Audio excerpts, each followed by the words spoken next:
Okay, well, I'm gonna get us going. I'm gonna introduce the conversation, and then I'll turn it over to Brom and to Wes to introduce themselves, and then I've got a couple of questions that I'll ask to kind of get the conversation going, and then what I would love to do from there is to have more of an open conversation with everyone in the room, and of course, if you share a question that you have in the chat, it's more likely to get picked up than, if we only have a little bit of time at the end and there's a bunch of folks that have questions. So, perfect. Okay, we got some more shares in the chat. Beautiful. All right, well, just to kind of introduce the topic and why I personally, chose to spend some time with all of you and with these experts is that, of course, we've heard about psychedelics for years. I'm turning 40 in a few weeks. And so, of course, I first heard about these drugs or medicines, probably 30 years ago, right? Probably at school, probably, in DARE or whatever your version of that was. That's probably where you heard it. And back then they were scary and bad and evil and terrible, right?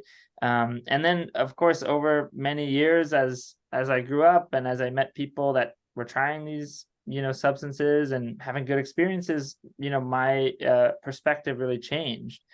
And I think in the last few years, there's been a real movement, to kind of destigmatize these substances. Some people call them medicines now, right?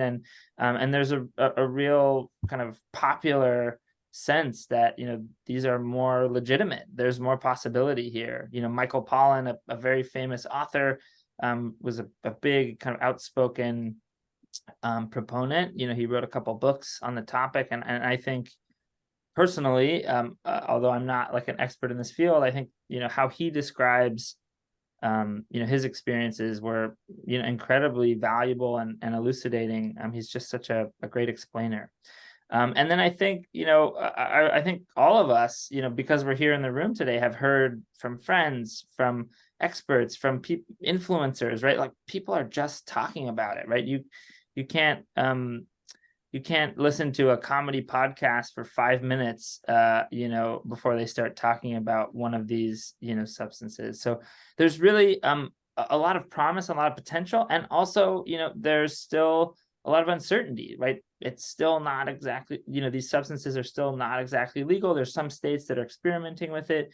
And also it's not really clear, like, how does this impact my life? How is this, how could this be something that could be useful for me as well? And so that's why I'm excited today to have this conversation with a couple of experts. We've got, a doctor in the room, somebody who's spent a lot of time with individuals and using this medicine to help people.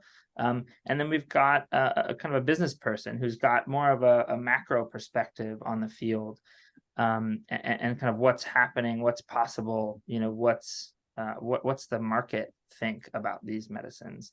And so, that's kind of my intro. And I would love to turn it over first to Brom and then to Wes to introduce themselves. And then I've got a couple questions to ask them after they do their intro. So go ahead, Brom.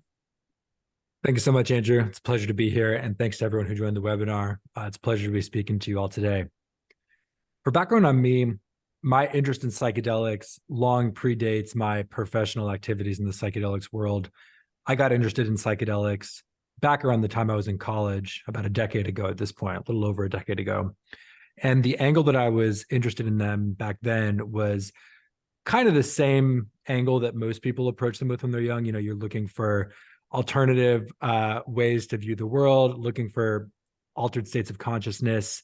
I grew up in a very repressive religious environment, this very like evangelical Christian world, and rebelled against that as a teenager, and in college started reading about things like meditation, yoga, spirituality. And when you go down that rabbit hole, it doesn't take too long before you come across psychedelics. And so I started dabbling with psychedelics just personally. And back then, there wasn't really any business avenues to pursue in the psychedelic space unless you wanted to be, a drug dealer, for lack of a better term. So I didn't ever really think that it was possible to have any sort of career or business in the psychedelic space. And so I went and did a very traditional finance job. I worked at a hedge fund here in Los Angeles for a number of years. And, I liked that, but I didn't really love it. Of course, that entire time I was working in the hedge fund space, I continued dabbling in psychedelics personally and following the research. Started seeing more of the academic studies that were coming out of places like Johns Hopkins and Berkeley. A lot of the studies, especially those on veterans with PTSD, spoke to me pretty strongly, given that my dad was an Army veteran, and a big theme in my life growing up was just being under the rule, basically, of this father figure who had undiagnosed and untreated PTSD.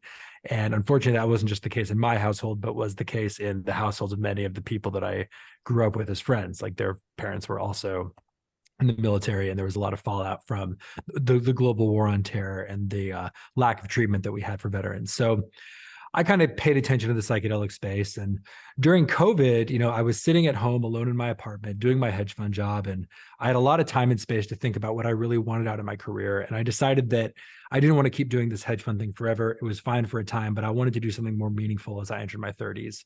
And it turned out that that period of time coincided with some very interesting things happening in the business world around psychedelics.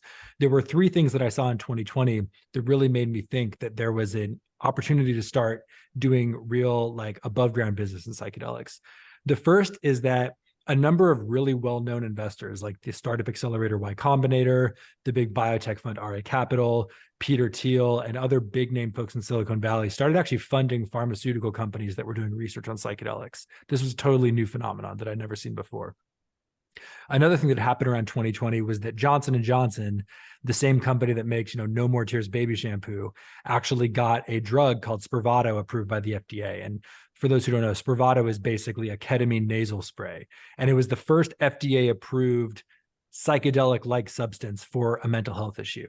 So all of a sudden, it's like there's this FDA-approved kind of psychedelic, and it wasn't some obscure pharma company that got it approved. It was like Johnson & Johnson, one of the biggest names in the pharma space.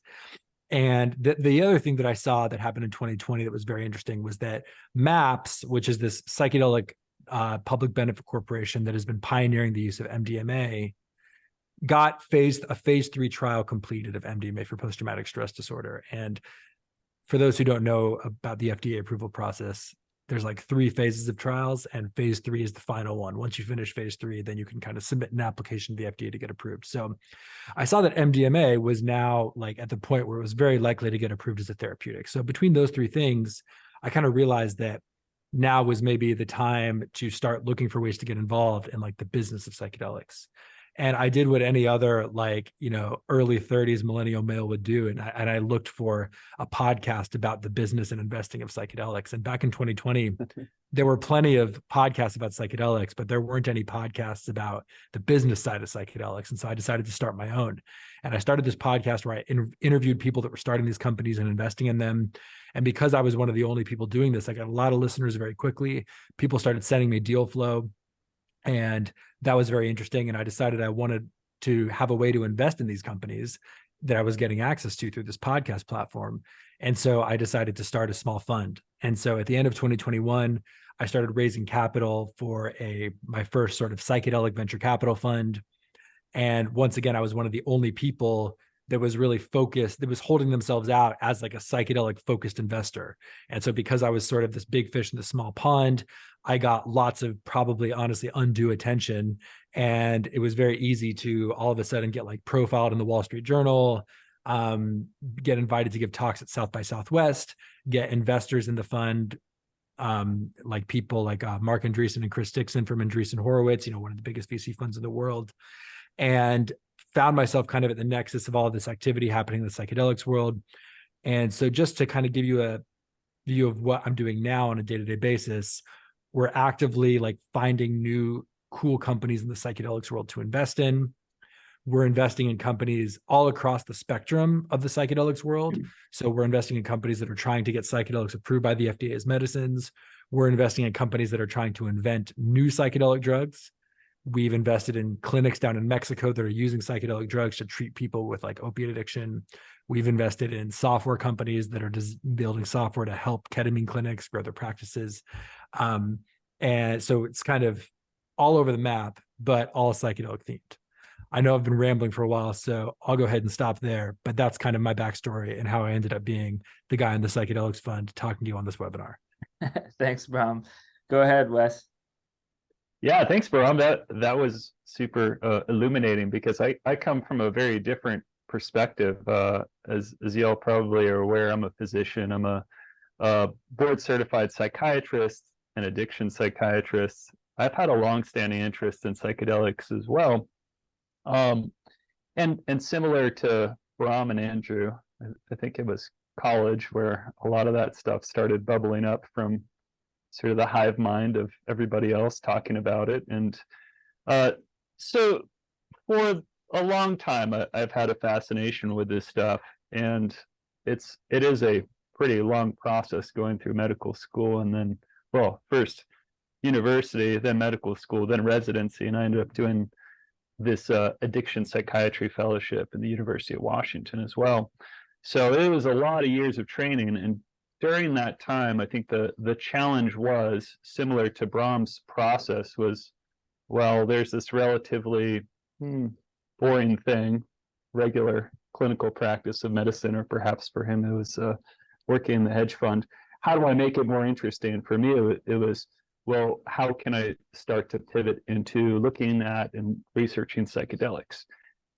And I got really lucky in that sense that this has all been kind of exploding in the last decade, really, maybe decade and a half. It all really started in the mid 2000s with the publication of that.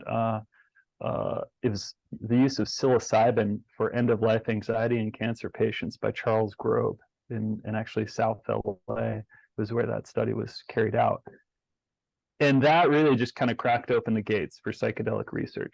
There was some talk before in the early 2000s about the use of ketamine as an antidepressant, but it really kind of blew up more and more towards the end of the 2000s, towards 2010. And now it's kind of surreal how much interest there is from the business side of things, the business world, from investors. And we've seen, at least from my perspective as a sort of a non-investor, non-business type person, we've seen so much interest from the corporate world, and that's come and it's gone, and companies have risen and already failed and are getting bought up by other companies. It's pretty exciting to hear too some of these developments that are going on with companies looking at novel psychedelics. Now we can do this. They can do this above ground. They hire organic chemists to look into different structures and see which molecule is going to be clinically useful, or maybe has the best balance of, how long it's going to work for and what it's going to do. So anyway, super exciting time to be around and to be a psychiatrist and to be a psychedelic psychiatrist like myself. I got into this space when I was in residency, doing it at UCLA from 2010 to 2014. I was lucky enough to have one of my attendings, one of my advisors, who knew of some physicians, some psychiatrists in the community working with ketamine. And so we ended up studying and researching more about what was out on ketamine, and wrote this review paper. And that was a multi-year process to kind of aggregate all the data, go through it, and kind of draft it into a publication. In the process, I learned so much about it, and we got introduced to these physicians working, and I ended up receiving ketamine in that capacity from one of those providers, and just sort of saw firsthand the truly psychedelic nature of ketamine. And that sort of started me on that path of, well, I'm about to finish residency, so how do I start my own ketamine clinic to offer this? And back then, so I ended up doing a fellowship in Seattle in the University of Washington in addiction psychiatry, because I was like, well, what's the closest thing that I could, get extra training in psychedelics? It's sort of addiction psychiatry, kind of, even though psychedelics aren't really addictive. They're sort of lowest on the list, and if anything, anti-addictive. But so finished a year of that, came back down to Los Angeles, where I am now, and started this practice. And back then, in end of 2015, early 2016, people were like, "What's ketamine?" I mean, there's plenty of folks in the rave scene who are using it recreationally, but there wasn't this popular sort of culture knowledge about ketamine like there is now. Like Brom mentioned, Spravato, which is S-ketamine, it's one of the stereoisomers of ketamine, got approved by the FDA as a nasal spray for the treatment of depression, and that's been used more and more in the last few years. And preceding that, ketamine was growing in popularity. That's like the parent molecule, ketamine, was being used for the treatment of depression too. So that's what I do in my clinic. I have a couch here, and sort of people lay down on the couch sort of in psychoanalysis style. They get the injection of ketamine and have their journey here. While I'm present, we end up talking kind of before and after, and sometimes to some extent during the experience too. But it can be pretty intense, the drug effects of ketamine. So I'm super knowledgeable in ketamine-assisted psychotherapy. That's sort of my forte, but I also see a bunch of people for psychedelics-related consults. There's a lot of talk these days about microdosing and people doing mushrooms and LSD on their own, full doses to seek out improvements in their mood and whatnot. And it's really, yeah, the floodgates have opened. So it's going to be a really interesting, next decade or two. We have MDMA on the horizon, which is likely to get FDA approved. Brom mentioned the phase 3 clinical trial.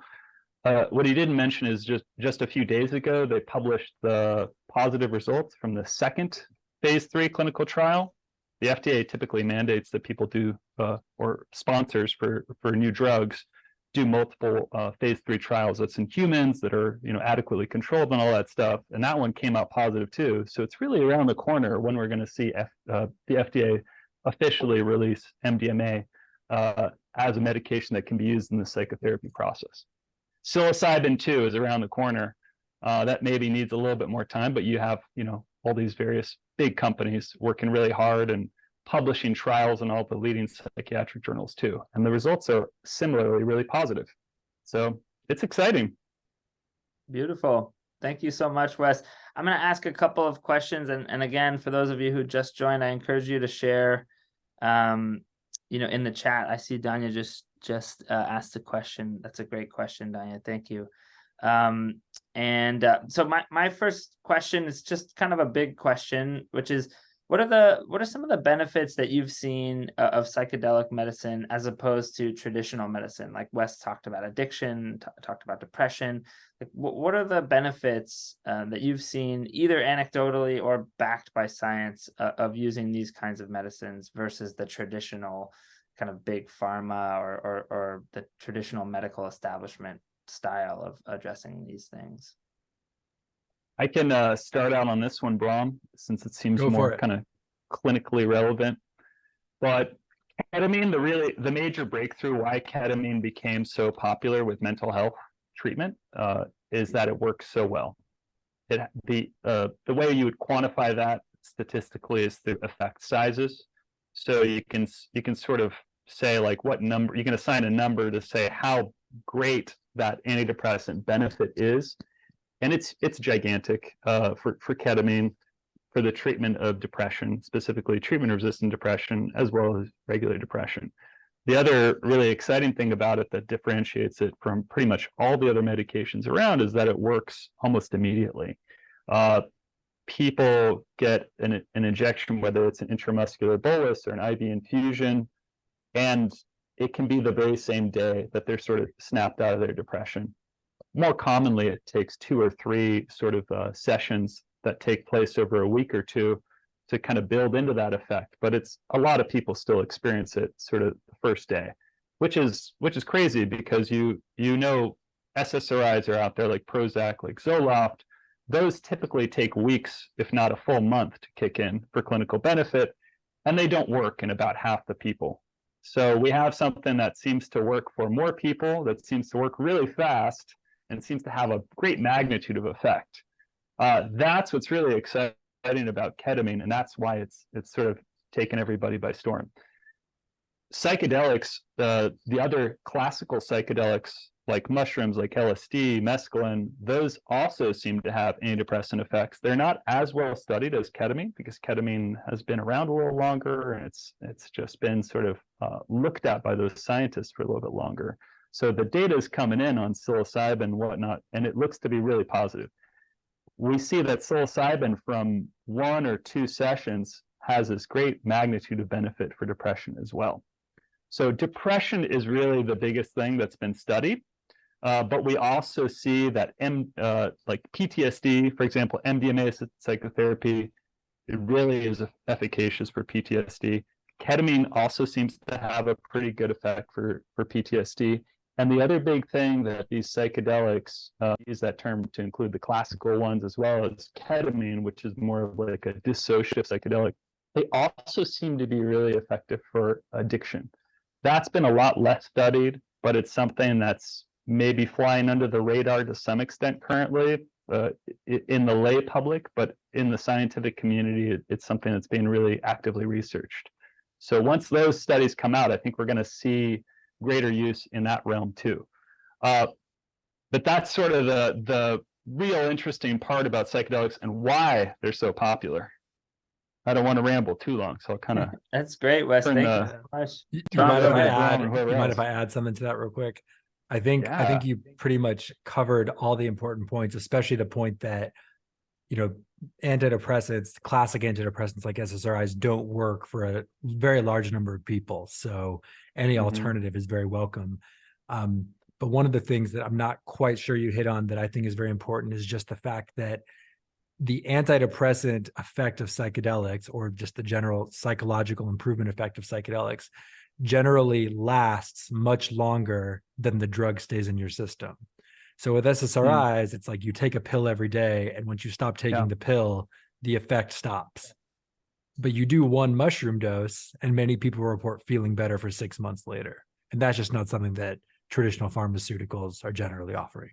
So that's my a really good point. Yeah. Thanks for adding that. I think I got sort of sidetracked with kind of going over some of the research, but you're right. It's like these psychedelics flip some switch somewhere that activates things, and it activates neurogenesis. So neurons start growing, connecting to each other, and that's generally a biomarker for antidepressant response and improvements, right?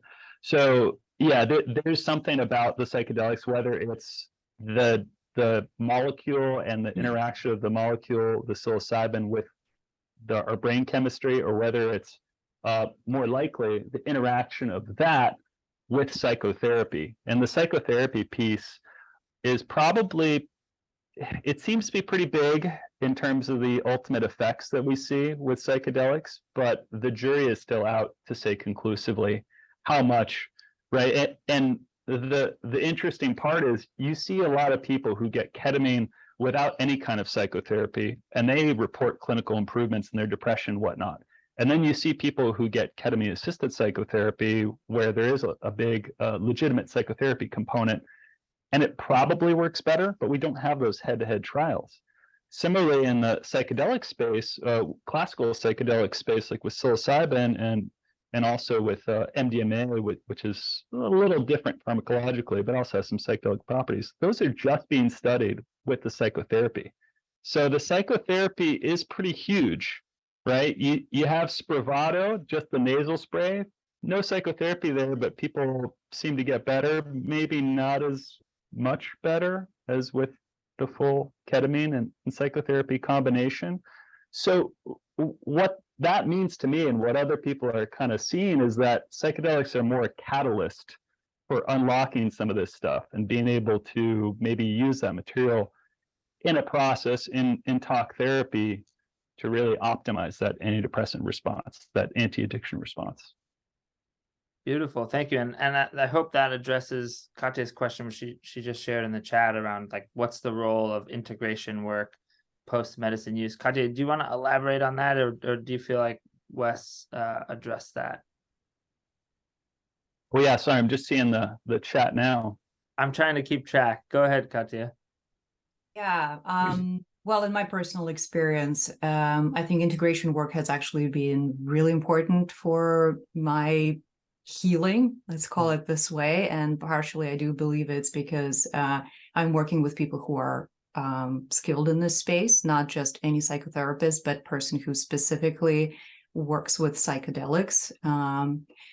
And where this question is coming from is that I often hear from people that they believe that psychedelics is like, I'm just going to take this and all of my problems are going to go away. Mm-hmm. And they don't invest time and effort into actually working with whatever insights come to them during their journey. Mm-hmm.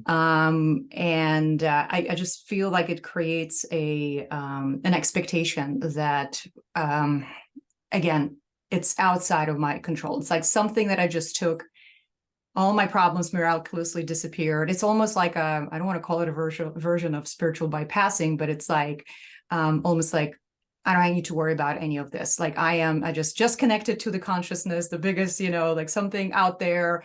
And I've had those experiences, and I've talked to people who had those experiences. And I feel like integration is the hardest part of it, actually, even if we have some really challenging journey experiences. So having a person, that's my perspective on this. So that's where it's coming from. Yeah, absolutely. I'd love to hear from Wes and Brom about integration, as you mentioned, Katya, and then maybe after we talk about that, I saw another comment in the chat, like, what are some other kind of tips or suggestions that you have for people if they're thinking about having one of these experiences themselves? So I heard from Katya and also from Wes, there's value to having an expert, a professional who's there with you. But so let's elaborate on that specifically, and then let's talk more broadly about, some tips or advice you have for folks that are thinking about getting into, one of these experiences. Yeah, I mean, integration is super important. It's part of the longitudinal psychotherapy process, right? Mm-hmm. There's the preparation, sort of establishing rapport, talking about what you may expect, and establishing sort of goals in the psychotherapy process. Mm-hmm. Then there's the drug sessions themselves, or rather like days and appointments where it's going to be that is sort of the big thing on the calendar. Mm-hmm. And then there's days where there is no ketamine or psychedelic being administered, and it's just sort of talking and processing how the prior went. Mm-hmm. And there is I think maybe a tendency to focus on just the drug itself, and that's sort of detrimental to the longer term process of learning and growing from this stuff and really optimizing that benefit. Katya, one of the things that you were kind of pointing out is something that I see more broadly in the mental health field and mental health population, is that some people are maybe seeking a lot of people are seeking solutions to depression, right? How do I get better? But there's different mindsets, and some people have this idea, well, you're going to fix me, the medication or whatever, I'm here, I'm showing up, and you do the work, so to speak. And that would be the patient sort of, maybe the patient consciousness sort of talking to me. Sometimes they say something to that effect, even verbatim, but most of the time it's sort of implied by reading through the line. Reading between the lines. But what you see is that people who have that expectation with whether it's an SSRI that they're taking every day or whether it's a psychedelic, they tend not to get better, right? They tend not to get better as frequently or as often or as much. And that's because there is, in the mental health treatment world, there is so much that we do as people, as patients, that affect how the depression or addiction or whatever else comes out. There is the lifestyle decisions. There's what you do during the day. There's the medication, of course. There's a psychotherapy piece. There's so much going on. There's what you eat. There's how much you sleep. There's the quality of your sleep, the relationships you have, right? And so I think there is that tendency to want to reduce it down to like, oh, just take the pill or just take the, psychedelic and you're going to be better. But no, it's so much more complicated. And that's sort of the process, is maybe in those people who have that unrealistic expectation and view of SSRIs or psychedelic, and you control things and maybe help here and try and implement these changes in your life too. I don't Hey, know if it's Wes, my getting, connection or yeah. Wes's, but I had a hard time No, I hearing think it that might bit. be Wes. Yeah, I was wondering. Okay, let's move over to Brom. We were getting a little Shoot. breakup from you, Wes, but let's move over to Brom. Yeah, on the subject of integration, I think it's actually not really that easy of a question to answer. I think the first question is, what is integration exactly? Does it mean you pay some guy, like some white guy with dreadlocks who says he's an integration coach, to integrate you? Does it mean you go through psychotherapy with like a therapist? Does it mean that you were so inspired by the psychedelic trip that you had that you decide to spend the next few days mostly to yourself, walking on the beach, thinking and journaling? Mm-hmm. Is it wrong if I think that one of those is better than the other? I don't really think so. Mm-hmm. There's, I think by default, there's people like this idea that if you do integration, that means you're doing the right thing. And if you don't, you're doing the wrong thing. People like that because it kind of gives them this pedestal from which to preach and say, like, I know how to do psychedelics the right way. You're doing it wrong if you do it this other way, right? People, I think there's this weird tendency with psychedelics. People have such strong experiences with them that especially newcomers to psychedelics often feel that the way they did it was the right way and everyone else is doing it wrong, you know? Kind of like anyone in organized religion, right? Like there's all these factions of Christianity, and of course everyone thinks they have the right way to commune with God. I personally think that there's no real wrong way to do psychedelics as long as you're not harming anyone. I will say that in my own journey, and of course this is like N of one, I have had times where I've done psychedelics in a way that can be best described as recreational, just like taking a dose and going for, a hike or something, with no structured integration. And those have been incredibly transformative. And I've also had times where there was some structured integration and those were not as transformative.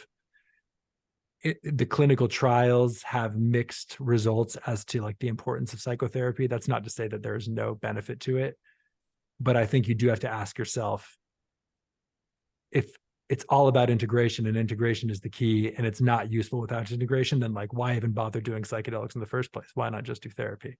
Like, obviously psychedelics are pretty powerful on their own. We can see that just observationally. We can see that by looking at what happens to brains under fMRIs when people are like doing psychedelics.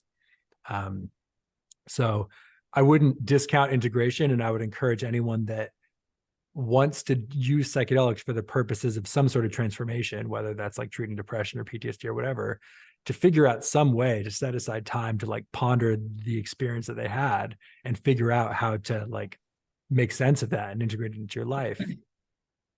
But I don't think that there's necessarily one right or wrong way to do that. Thanks, Brom. And I'll also say that it would be pretty weird if someone had a true like experience of communing with the divine and then was like, oh, that was weird, I guess I'm just going to go back to my normal life, Like I think most psychedelics, if you do them strong enough, they'll almost force you to integrate whether you want to or not. Thanks, Brom. I appreciate that. I want to get back to this question of, it sounds like there are a couple of kind of suggestions, gentle suggestions from both of you.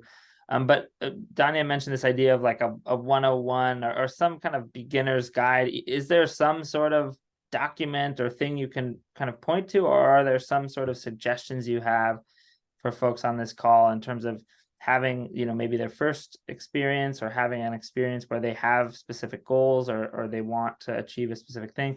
Any suggestions, general, guidance that you all have? Of course, not medical guidance, just friendly guidance, that you all have in terms of your, psychedelic best practices, I guess I would say. Yeah, I mean, by the way, is my connection coming through okay now? You sound good better now. Oh, okay, good. It's probably just a little blip.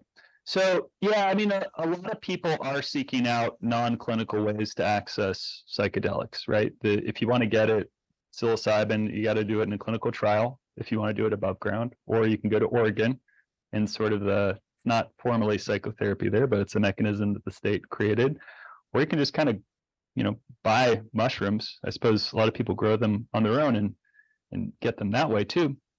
But it's true. There's a lot of ways to access this, and the sort of medical model is maybe the most controlled, but plenty of people do this on their own in nature, or maybe they just do micro doses, and that's a lot sort of safer in the sense that people don't get as far out. If you are thinking you want to try psychedelics and you want to do a full dose, then do it with somebody you trust. Do it in a safe place. Start at a low dose. That's sort of the harm reduction guidance that I give people, right? And if you're kind of concerned about things not going well, then maybe consider doing it in a formal way, kind of like in Oregon they have that system set up, or do it through a ketamine clinic is another way to do it. Thanks, Wes. Brom, any tips from you? Yeah. In terms of like the beginner's guide, a lot of people really like How to Change Your Mind. That book seemed to turn a lot of people onto psychedelics. I think in terms of tips to have your first experience, I would say it largely depends on your experiences with other altered states of consciousness. So, my mom she's never really had a sip of alcohol in her life, nor has she done much else. And she did like 2 grams of mushrooms for her first experience, which was pretty strong for her. In general, doing it under some sort of guidance is good, whether that's like a friend or a trained professional. And I would say there's nothing wrong with starting small. You can always take more. You can't necessarily take less. And my other piece of advice is that you should clean your apartment before you do it, because there's nothing worse than coming down from a mushroom trip and having like a pile of clothes staring at you in the corner. Very practical advice. Yeah. Thank you, Brom. Sort of the set and setting, as we call it, right? Set and setting, it's a big one. Mindset and the environment you're in. And if you got sort of laundry staring you down, the place feels dirty, it's like, oh, it's sort of, that's the vibe you're gonna have, right? Versus if you go do it in pristine nature in the high Sierra, it's gonna be just like, wow, I had a spiritual experience here, right? Mm-hmm. So set and setting is super important. Yeah, thanks, Wes. I want to check in. One of the people Evan mentioned, my Instagram is constantly bombarded with mushroom infused drinks. Is there any validity to these products such as Super Mush? And just generally, like, I feel like, there's a lot of things to watch out for. People are kind of out there entrepreneurially kind of promoting various things. Any things that we should definitely be watching out for that don't feel legitimate, that feel potentially harmful, just to kind of keep that in our minds? So there's definitely a lot of stuff on Instagram. One thing I'll point out is like a lot of these groups like Super Mush, they kind of use like psychedelic adjacent branding, rainbows and like the Mario mushroom emoji to kind of suggest that the stuff they're selling is psychedelic. And it's usually not. It's like other type. There are lots of types of mushrooms. Only a few of them are psychedelic, right? So those products generally do actually have some kind of mushroom extract, but it's not necessarily psychedelic. Mm-hmm. We're focused on psychedelics, so we don't invest in those like consumer products that are, sort of like mushroom adjacent. What I would say is that in terms of consuming mushrooms, it's probably best just to get dried mushrooms and eat them. There's a lot of people that will sell you like gummies and chocolate bars, and you just never really know what's in those. You never know what the dose is. You never know if it's actually psilocybin or if it's some research chemical that can be produced more cheaply than psilocybin.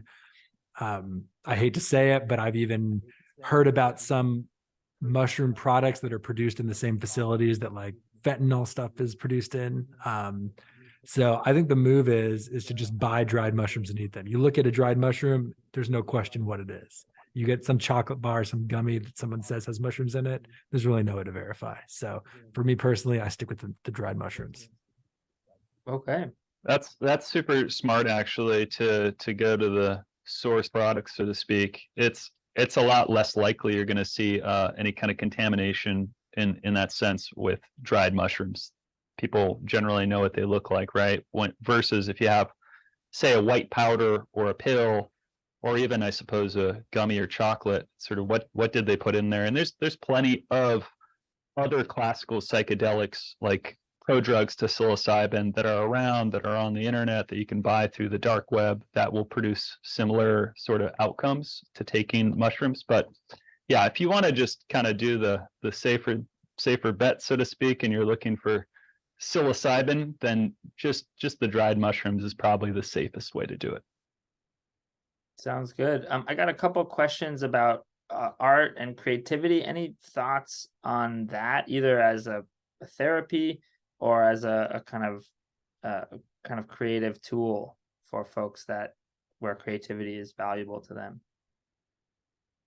Yeah, I mean, there's a big overlap between that idea of bolstering creativity and maybe facilitating insight and inquiry and sort of that psychotherapeutic process.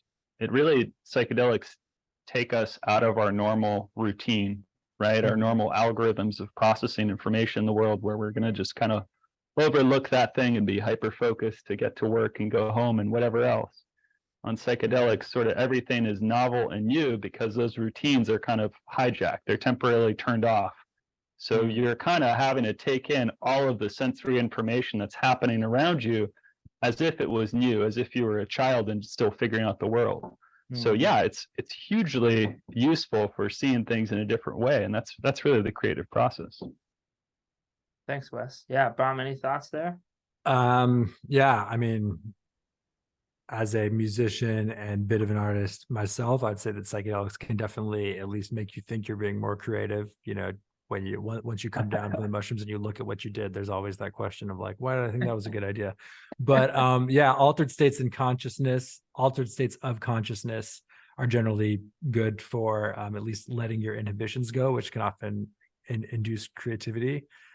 And that can be nice and very therapeutic too. I would also recommend just trying to be therapeutic without doing mushrooms. That's also a good thing to do. Okay, sounds good. There's a couple of specific questions in the chat, I think maybe for Wes, around tramadol, and then there's another one also about, or this one could be for Wes or Brom, the National Psychedelic Policy and Investment Conference. Maybe those can be answered in the chat. Those are pretty specific. There's a question that Evan just shared about the connection between psychedelic and pain relief or pain management. Any thoughts there, Wes? Yeah, I mean, it seems like LSD and the psilocybin cause some reduction in pain, in the sensation of pain, at least in like the acute term, right, for the several hours afterwards.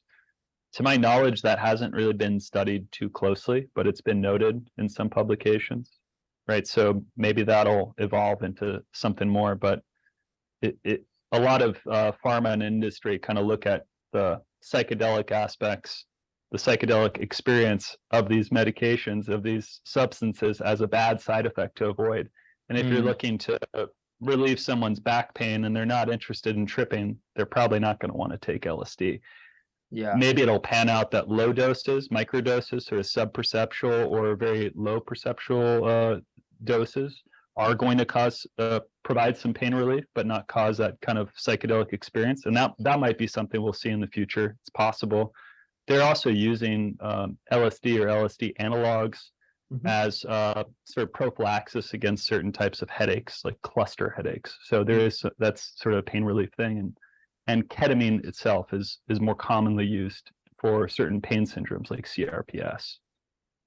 Okay. Thanks, Yeah, Brom. I got something I can add on this. So yeah, the psychiatric applications are the most well studied and what most people are going after, but there is actually a lot of thought around how psychedelics might be able to be used to treat certain types of pain, especially like chronic pain and neuropathic pain. These are types of pain that are different from like, oh, I broke my arm, so there's pain there. We're talking about the people that have this chronic pain that hasn't been caused by any specific injury. No one's really sure why they have this pain, they just do. And even, going back to like ancient religions and like just general wellness, there's this thought about like how much of pain is in the mind versus in the body. We don't really know.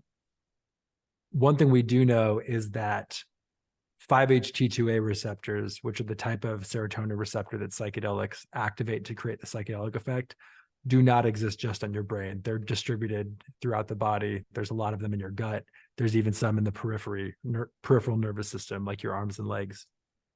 And there's been some very, very preliminary studies on like what happens when you just apply psychedelics in a way that they're peripherally restricted. What I mean by that is you ingest a psychedelic, but either because of a modification to the molecule or because of the route of administration, the psychedelic doesn't cross the blood-brain barrier, so you don't actually trip, and the psychedelic is just active in your body. That's kind of like where a lot of the early stage research in psychedelics as pain relief is going. And I actually think that if someone can figure out how to get this right, this could be even bigger than the mental health applications of psychedelics, because we really, really need non-opioid analgesics, right? Like the best painkillers we have right now are very easy to get addicted to and will destroy your life. So if someone can figure out a way to make like a non-opioid pain relief that is actually good, that could be a big game changer. Thanks, Brom. Yeah, and I mean, ketamine's been kind of looked at in that way. There's a lot of the academic centers like nearby, for example, USC, their pain program, they compound ketamine for people to take for pain relief because it's safer than a lot of the opioid options. And there's something specific about the ketamine molecule that seems to interface with the physiology and sort of heal that process of dysfunctional pain perception. That's sort of what you described, Brom, where people get sensitized to pain and there's no clear source. It's just chronic pain, and it seems to be some sort of misconfiguration in the nerves and the central nervous system and the peripheral nervous system. So ketamine and NMDA receptor antagonists seem to have something special about doing that, and there's about fixing that issue. And it's been used clinically for that. And the classical psychedelics probably also have some role in that too. It's just being studied. I think that's a really cool idea too, to get a modified version of the molecule that's not going to be active centrally, not going to cause people to trip, but still going to work peripherally. You're probably hearing about all these cool ideas because you're investing. So that's pretty neat to learn about it here for me too. Great. I would love, we're running out of time. I would love if there's any quick questions folks have, they feel like could be a quick answer. And then I'd love to close with maybe a personal anecdote from each of you about how these medicines have impacted your life. Maybe a specific moment, a specific journey, a specific thing. But before we do that, any quick questions that folks have that we could answer? Okay, Wes is answering something in the chat. Any quick questions folks have that are unanswered here? Okay. I can jump in with a quick Go ahead, one. Donnie. Go ahead. I feel like something I haven't heard much about, and I'm also just really interested in professionally. I'm a coach, and before that was a professional community builder. Is there a place for group experiences, community experiences, whether guided or not? And what are the things to consider? And also, like, what might be a unique kind of support that offers? Thanks, Donnie. That's a great question. You're talking about like group sessions, basically. Yeah.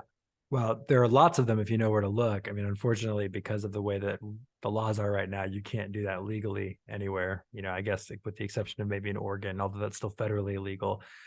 But yeah, I mean, there's a lot of benefits to doing this stuff in group sessions. One, it's like a lot cheaper because you're not paying for one-on-one time with the guide or facilitator. And two, some people just, there seems to be some kind of extra healing magic that you get when being in an environment where other people are also kind of going through their own healing. There's something nice about it. But you know, just can't necessarily do that at this moment. I do know that there are some ketamine clinics that I've heard about that do, or at least have experimented with doing group ketamine sessions. So like there's a big room, there's a bunch of these like big bean bags with zero gravity chairs, and everyone's got a ketamine IV in their arm. I don't know how popular that is or how much that has caught on. But if you look at the underground world, ayahuasca, psilocybin, et cetera, I would say that it's probably at least equally as popular to do it in group format as one-on-one. The group stuff is incredibly popular and common. Thanks, Brom. Yeah, that's and sorry, just to add one more thing, in terms of clinical trials on like the pharmaceutical development of psychedelics, The trials that are very close to getting approved by the FDA have largely been done one-on-one, just because that's like what the medical system is comfortable with. However, there are a number of companies that are a little bit earlier, but still somewhat far along, that are going with group trials from day one. And their argument to the FDA is like, this actually increases access because it allows you to, charge less, because it's just like you're basically compressing the time required to treat all these people. Yeah, Real quick, the Wes. big advantage. Yeah, the big advantage with doing group versus single is, like Brom was saying, accessibility, cost. I mean, it's a little bit more logistically challenging for the providers to organize it, but that's why we have so much group psychotherapy in the VA hospitals, is because it's a lot easier to get a lot of people into psychotherapy that way. And it's likely the reason we see that with psychedelics. The access part is huge. Like there's talk before about how much is a course of MDMA assisted psychotherapy going to cost. And the estimates were maybe like 10 grand, 20 grand. It's a lot of money, right? Because you have like 40 hours approximately for the person going through it, and 80 hours of therapist time, plus the, building and overhead and all that stuff. So if you can improve the access and reduce the cost by having 5 people do it, or whatever that number is, that still doesn't degrade the quality of the psychotherapy or the quality of the process, then that is a really fantastic idea. Beautiful. So yeah, as we close, I'd love to hear each of you, maybe 1 minute, 90 seconds, a specific anecdote you have from a psychedelic experience that you'd like to leave us with, how it impacted you, how it changed your life. Fair. My answer is like kind of silly, but it's the first one that came to mind. I was doing some psilocybin in my apartment, and the air conditioner was like blowing, and it was so cold, and I was really annoyed, and I was like, I need to get up and like turn off the AC because I'm so cold. But I didn't want to get up because I was in the middle of such this intense like trip. I was like, I don't want to miss it. I got to stay here and wait out the cold. And then eventually the AC just turned off by itself, and I was like, oh, thank God.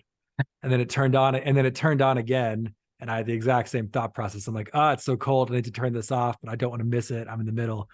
And this happened like a bunch of times. And finally I got up and I was like, I'm just going to turn off this air conditioner. And I turned it off. And I had this amazingly dumb, like pseudo profound thought that was like, oh my God, if you're cold, all you have to do is just turn off the AC. Like life is so simple. And if you're just cold, you just turn off the AC. If there's a problem, just fix it. And I was like, wow. And it was so stupid, but that thought like echoed in my head for almost a year after that trip. And I just, anytime I had a problem, no matter what it was, I just started laughing, because all I could think about was like, man, if you're cold, just turn off the AC. It's easy. That's if only life was so simple. Yeah, but, right. Those are some of the silly thoughts that one can sometimes have on these substances that can actually have like maybe deeper truths.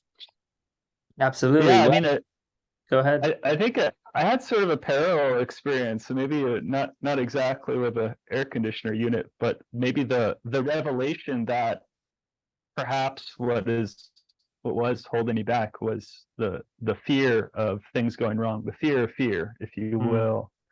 And that recognition and confrontation with that idea, and maybe there was that sort of post-session integration work that I was doing on my own, pondering and thinking like, what was that? Is that really the case? Am I being held back by that stuff? And where were you, Wes? What was the place that you had that confrontation? Yeah, that was we can just say it was during that the ketamine session that I was talking about that I had with when I first kind of got into the ketamine space years and years ago at this point. But that sort of revelation that it's like, yeah, fear is holding me back in various things in my life, and where am I going, how I'm moving in my career and whatnot. And really, I kind of pondered that and thought about it. I was like, yeah, I think that's actually the case. And since then, I was like, you know what, I'm just going to go for it. When some of these things seem a little scary, or like, ooh, what could go wrong? I'm like, well, we'll see. and it, not being imprudent, of course, but maybe being more willing to go for things. Yeah, that's sort of how it panned out for me, and it's been positive. Thanks, Wes. I really appreciate that. All right. Well, that brings us to the end of the hour. I'm definitely going to stick around. I'm not sure if other folks have to go, but I just want to thank the guests, Wes, Brom. Thank you so much for sharing your wisdom, and to everyone else who attended, thank you for being such great participants, for sharing your questions, for being engaged. I hope this was useful for you, and hopefully we'll do something else like this sometime soon, maybe on a different topic. So stay tuned. All right. Thank you so much, Andrew. And thanks to everyone who listened. I'm happy to stay for a few more minutes if anyone has any other questions. Awesome. Yeah, same here. Thanks, y'all. All right. I know Jeanette had some really specific questions, and I feel like, Jeanette, it might be good to connect you directly with Wes. It sounds like you all are on similar paths, similar journeys as medical practitioners. I'm happy to do that if you both are up for that. Any other questions from the group here? If anyone does want to follow up with me directly, you can find me on LinkedIn, but email is probably the best way. My email is just my first name, Brom, at empath.vc. I just put it in the chat, so feel free to email me, anyone. Great. Yeah, and a good way to get in touch with me is through my website, and my email's on there, and there's a little contact form too. That's just wesleyryanmd.com. I posted it somewhere near the beginning of the chat. Great. Hey, Brom, I've got a question for you. Sure. What other, or are you seeing any kind of other disruptive technology coming in? I kind of said something to you about wave paths, but anything along those lines that you see coming through that would be good to look at? You mean like from the perspective of investing, or just like Both, intellectual curiosity? Yeah, both investment and or like the software components, that are being built into some of these companies that are scaling. Sure. I think something that is interesting to look at would be the area of, and this is kind of half software, half just like human networks, but there's a big question around like who pays for psychedelic therapy when it's done in the medical model. Right now, the stuff largely is not FDA approved yet. And of course, you can't have like insurance coverage for a drug that isn't FDA approved, but there are a couple of startups that are focused on turning ketamine therapy into basically an employer provided benefit. So rather than wait. Yeah, Enthea is one. There are a few others. There's one called TerraMind that I think is very interesting. I would check out TerraMind. I think they're on the right track. And so I think that's probably going to be a pretty interesting space. If you're an employer that believes that it's important to have a mentally healthy workforce, and you believe that psychedelics are a tool to get you there, there's this question of like, well, how do I get this stuff to my employees? And these companies are basically providing an easy solution for that. So I think that's an interesting business to pay attention to. Very good. There's the other thing that comes to mind from that just jogged my memory, Brom. There's an effort right now to get FDA approval for ketamine-assisted psychotherapy, where ketamine is provided as intramuscular injection. And if that gains FDA approval, it would be something that insurance companies would be compelled to look at and potentially reimburse for. Because right now there's a lot of problems with getting insurance companies to pay for that treatment. Totally. Cool. Any other questions, thoughts? Okay.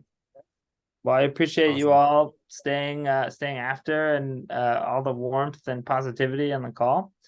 And I'm hoping that we can share this more broadly. I'm going to share this with kind of my community, and now if you didn't before, now 2 experts in the field, and get in touch with them if you have further questions or ideas that you want to share with them.